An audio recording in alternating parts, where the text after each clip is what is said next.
आ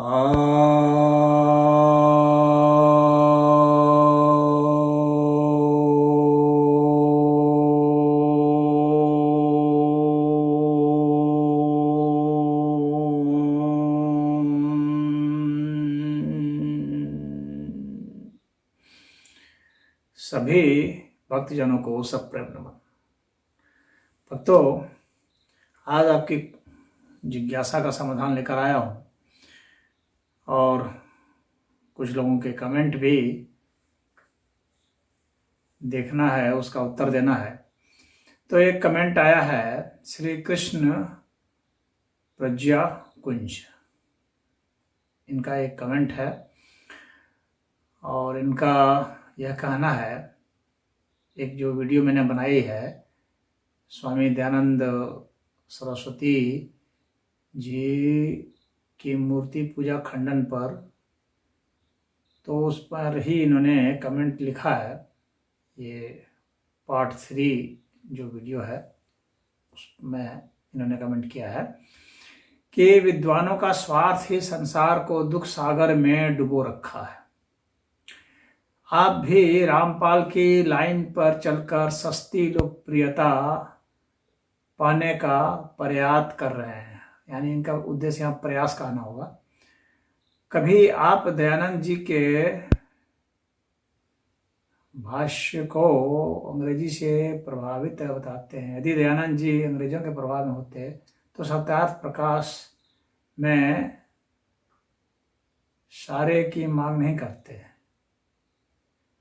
आज़ादी की चिंगारी महर्षि की देन मूर्ति पूजा के सारे आसानी से सेलोजी को मूर्ख बनकर आनंद भोग जा सकता है। इस कर हिंदुओं को गुमराह करने के लिए आपका बहुत बहुत धन्यवाद। श्री कृष्ण प्रज्ञा कुंज। तो इनका ये कहना है कि जो लोग मूर्ति पूजा कर रहे हैं या जो समर्थन कर रहे हैं वे सब सारे स्वार्थी हैं। इस देश में जितने भी बड़े बड़े नामी संत हुए हैं उनमें से गिन करके कुछ को छोड़ दिया जाए तो फिर तो वे सारे स्वार्थी हो जाएंगे। और जो मूर्ति पूजा का विरोध कर रहे हैं, क्या उनको स्वार्थी नहीं कहा जा सकता कि उन्होंने अपना एक अलग ही मत चलाने के उद्देश्य से ही कुछ ऐसा कर दिया?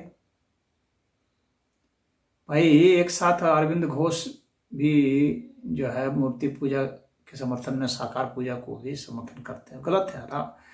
रामकृष्ण परमहंस इतने बड़े संत हुए, गलत है। तुलसीदास गलत हैं, सारे स्वार्थी थे। सूरदास गलत हैं, मीरा गलत हैं,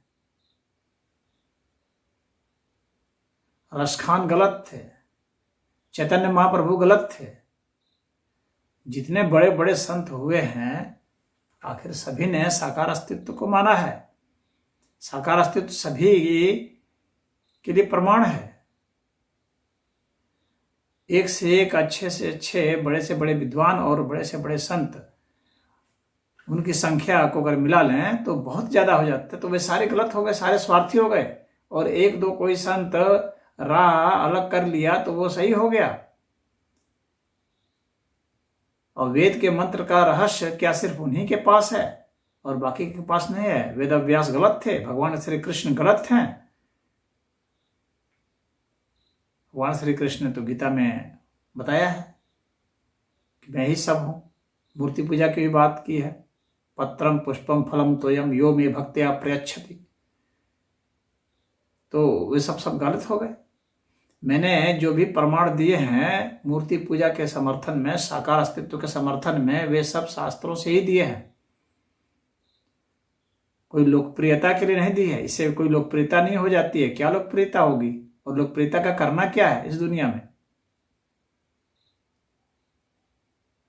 और मूर्ति पूजा इस देश में 99.9% कर रहे हैं, बल्कि 100% तो कर रहे हैं। कौन नहीं कर रहा है मूर्ति पूजा? मूर्ति पूजा के अलावा आप कोई पूजा कर भी नहीं सकते। हाँ, यह राग अलाप सकते हैं कि मैं अन्य पूजा कर रहा हूं, कौन सी पूजा आप करेंगे? यज्ञ करेंगे तो वह भी तो मूर्ति पूजा ही है। लकड़ी, अग्नि, हवन कुंड सब तो मूर्तमान ही है। मूर्त कहते किससे? जिसका आकार प्रकार हो।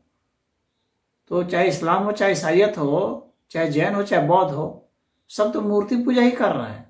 आर्य समाजी भी मूर्ति पूजा कर रहे हैं, लेकिन कहते हैं नहीं कर रहे हैं। पूजा आप जब भी करेंगे, करना जो है, डूइंग जो है, वह जो है ये मूर्ति ही है। करना जो है वो मूर्तमान चीज है, साकार है, जिसकी लंबाई, चौड़ाई, गति जिसमें है, जिसका भार है, तापमान है, प्रेशर है, कोई गुण है, वो सब है।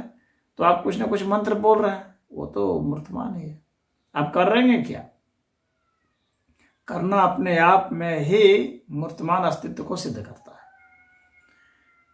तो ऐसा कोई पंथ मत नहीं है जो कि मूर्ति पूजा नहीं कर रहा। हाँ, मूर्ति पूजा करते हुए कह रहे हैं, मूर्ति पूजा नहीं कर रहे हैं, तो यह जो है, यह तो एक तरह से धोखाधड़ी हुई, यह तो एक तरह से ठगना हुआ कि कर रहे हैं मूर्ति पूजा भी और कह रहे हैं मूर्ति पूजा नहीं कर रहे हैं। अरे कोई आकार बना लिया, किसी ने रख लिया, सिर्फ वही मूर्ति थोड़ी है। जिसका भी मूर्ति की जो परिभाषा है उस पर जाइए, जिसकी भी आकृति होगी वह मूर्त होगा। तो आप बताइए कौन क्या कर रहा है जो मूर्तमान नहीं? बताइए। कोई ध्यान में बैठा तो वो भी मूर्त है। जब हम आप आसन लगा दिए तो अपने आप में मैं स्वयं ही मूर्तमान हूं। मैं श्वास का निरीक्षण कर रहा हूं ध्यान में, तो वह भी मूर्तमान है, क्योंकि श्वास पर श्वास भी मूर्तमान है। उसकी जो है आकृति छोटी हो सकती है, लेकिन है तो मूर्तमान ही। दिल का धड़कना मूर्तमान है, भाव संवेदना मूर्तमान है, विचार मूर्तमान है, चित्र मूर्तमान है। तो आप करेंगे क्या? कर ही क्या सकते हैं? मूर्त के सिवाय आप कहीं नहीं जा सकते। मूर्त से आप अमूर्त में प्रवेश करेंगे, सूक्ष्म से सूक्ष्म होते हुए करेंगे, लेकिन करेंगे मूर्त ही। जब अमूर्त में पहुंच गए तो फिर पूजा कहाँ रही? फिर तो बात ही खत्म हो गई, फिर तो मामला ही हल हो गया, फिर पूजा की बात ही कहाँ रहे? तो मूर्त पूजा सब लोग कर रहे हैं, और इतने इतने सारे विद्वान हैं पुराने जमाने से लेकर उठले वेद व्यासकार है, क्या गलत कार है? तो जितने भी ऋषि महर्षि, किसी का भी नाम उठा लीजिए, XYZ,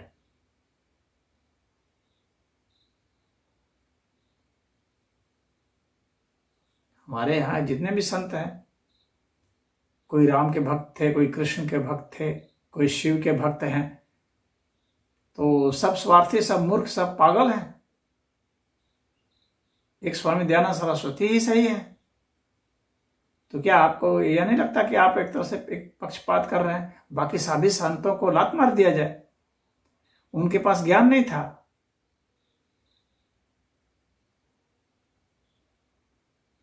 जब किसी के पास ज्ञान नहीं था तो भाई दयानंद के पास कहां से ज्ञान आ गया? और दयानंद के पास अगर ज्ञान आ सकता है तो विवेकानंद के पास क्यों नहीं ज्ञान आ सकता?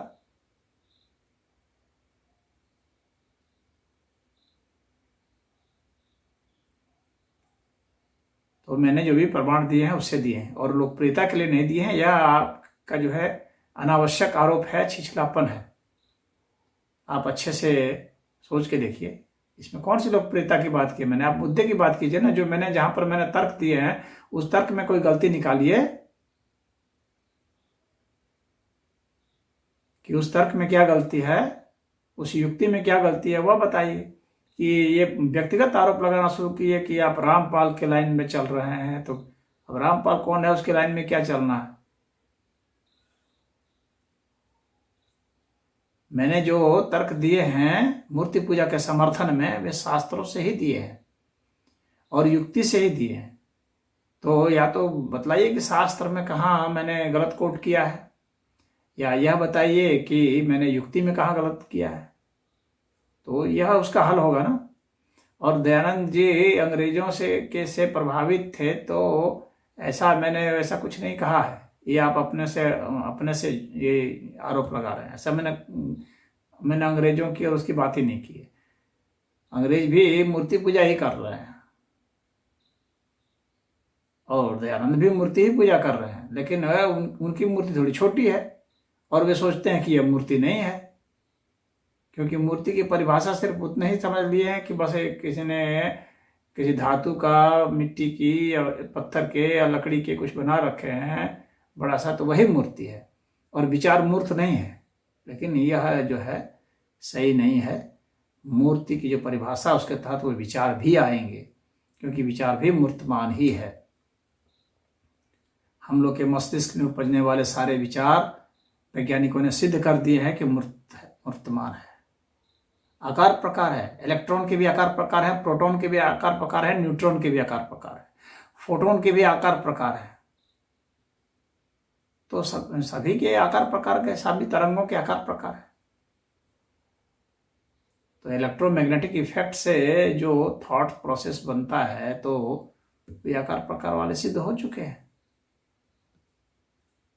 तो सत्य के विरोधी क्यों हैं? आप निष्पक्ष होकर के देखिए। संसार को दुख के सागर में नहीं डुबा रहे, तो क्या मीरा संसार को दुख के सागर में डुबा रही थी?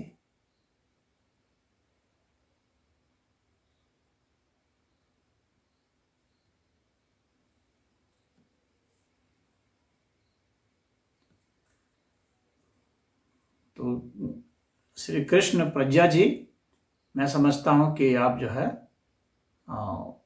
इस पर ध्यान देंगे और तर्क, युक्ति और विज्ञान के आईने में, शास्त्र के आईने में सब कुछ आप देखेंगे। एक हॉलिस्टिक व्यू रखिए और उसके बाद फिर जो है कहिए। आरोप, व्यक्तिगत पर्सनल आरोप लगाने से कोई लाभ नहीं है। जो मैंने कहे हैं वे अगर आपको लगता है कि अयुक्तिपूर्ण है तो आप वहाँ पर कमेंट कर सकते हैं कि इस जगह यहाँ पर ऐसे नहीं, ऐसे होना चाहिए। तो आप कहिए, आपका स्वागत है। लेकिन इस तरह से व्यक्तिगत आरोप लगाने से तो मूर्ति पूजा के जो विरोधी हैं वे सही नहीं हो जाएंगे। हरि ओम।